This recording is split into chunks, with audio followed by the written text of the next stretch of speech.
Sebelum kita beramal, sebelum kita sholat, sebelum kita berpuasa, berzakat, berhaji, sebelum kita ini berfatwa, sebelum kita ini bercerita, mengajarkan tentang tauhid, mengajarkan tentang ketuhanan, mengajarkan dan mengenalkan tentang Allah, hendaklah kita lebih dahulu berilmu.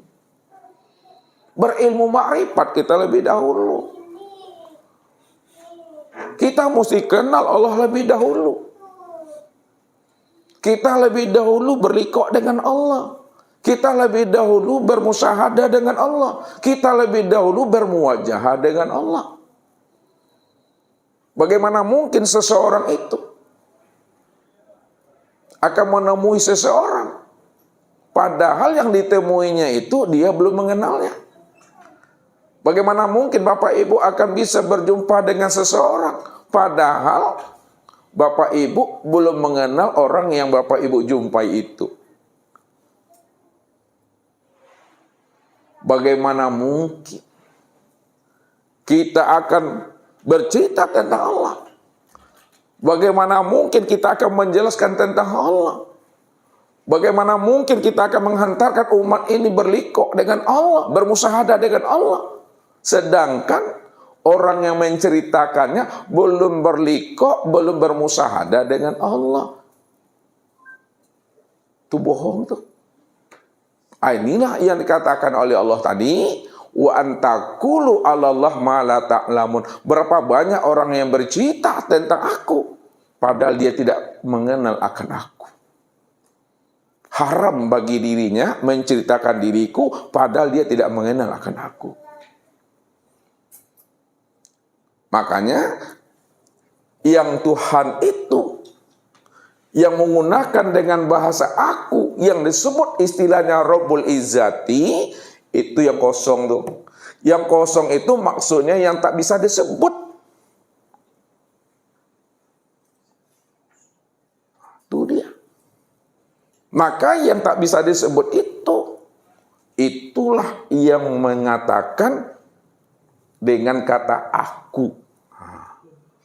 Innani anallah.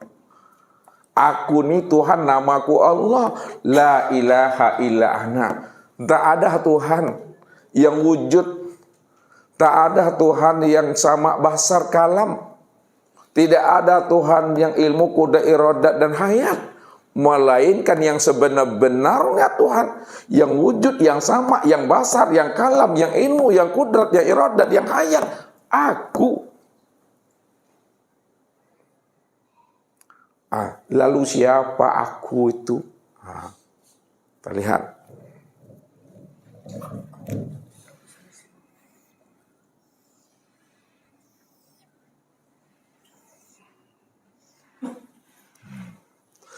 Yang aku itu, ya, dia menamai dirinya dengan Allah.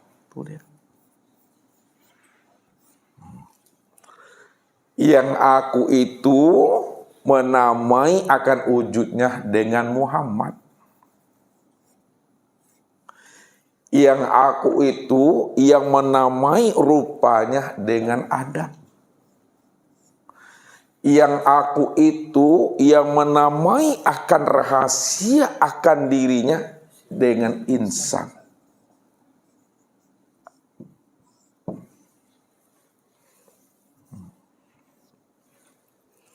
Jadi Allah, Muhammad, Adam, dan insan, itulah yang aku.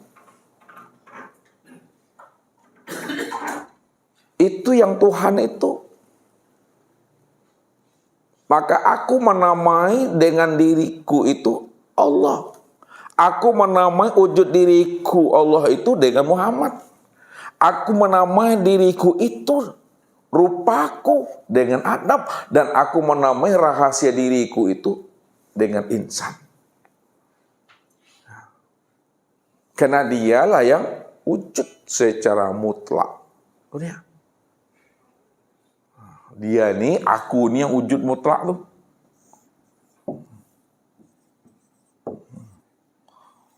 wujudnya mutlak.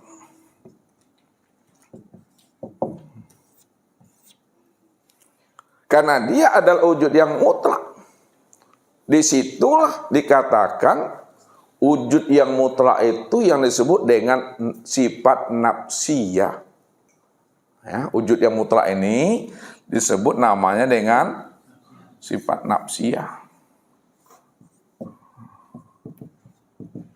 Nafsiyah. Itu yang dirinya tuh. Jadi nafsiyah itu maksudnya hanya dirinya satu-satunya. Tak ada diri yang lain selain daripada dirinya. Itu yang nafsiyah. Yang wujud itu sebenarnya. Ya. Karena dia yang nafsiyah.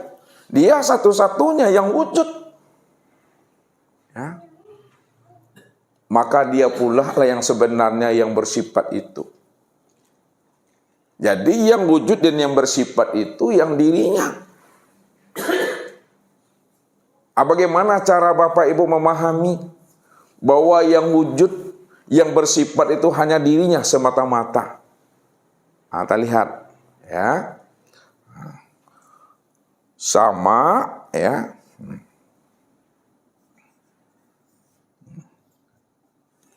sama itu bagi Allah. Sedangkan samia bagi Muhammad. Itu memahaminya.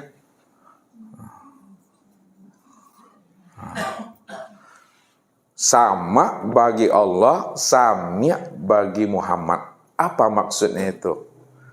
Sama itu artinya yang mendengar.